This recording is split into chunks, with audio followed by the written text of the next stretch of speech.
సంవత్సరం జనవరి నుంచి డిసెంబర్ వరకు సీఎం రేవంత్ రెడ్డి గారు చేసిన అభివృద్ధి కార్యక్రమాలు మనం ఒకటిగా చూసుకుంటే ఒకటి మన ఫస్ట్ ఆఫ్ ఆల్ మా చీరలు అక్క చెల్లెళ్ళకి చీరలు ఇవ్వడము, గ్లోబల్ సమ్మిట్లో 2.5 లక్షల ఫండ్స్ తీసుకొచ్చి పెట్టుబడులను తీసుకొచ్చి ఇంకొక సిటీని అభివృద్ధి చేసే విధంగా అట్లాగా అనేకమైన కార్యక్రమాలను తీసుకొచ్చి ఎరువులు లేని రైతులు గత గవర్నమెంట్లో ఎన్నో ప్రాబ్లమ్స్ పడ్డ రైతులకి ఎరువులు ఇప్పించడము, ఎన్నో ప్రోగ్రాంలు ముందుకు తీసుకెళ్ళి మన Congress party at a time గవర్నమెంట్ని కూడా ముందుకు తీసుకెళ్ళి ఇది చేసి అభివృద్ధి కార్యక్రమాల్లో సీఎం రేవంత్ రెడ్డి గారు ఎంతో అభివృద్ధి చేస్తున్నారు. అదే కాకోకుండా ఇంకెన్నో ప్రోగ్రాంలని ముందుకు తీసుకెళ్లాలని చెప్పి చేస్తున్నారు.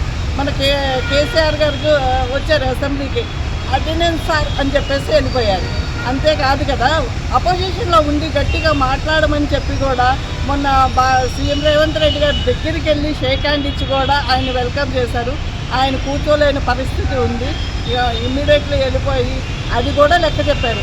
52 లక్షల చిల్లరు ఆయన జీతం తీసుకున్నాడు 2 ఏళ్ళుగా. దానికి తగ్గట్టు మీరు ఏం పనులు చేస్తున్నారు ఏంటి అని అడగాల్సిన అవసరం అయితే అపోజిషన్కి ఉంది కదా, ఎందుకు అడగట్లేదు? ప్రజలు నిలదీయండి. అపోజిషన్ గట్టిగా ఉంటే గవర్నమెంట్ మేము ఇంకా ముందుకెళ్ళి ఎన్నో పనులు మేము చేస్తాము. ఇది నేను కోరుకుంటున్నాను. నా పేరు జ్యోతిరెడ్డి, సీనియర్ కాంగ్రెస్ నాయకుడు.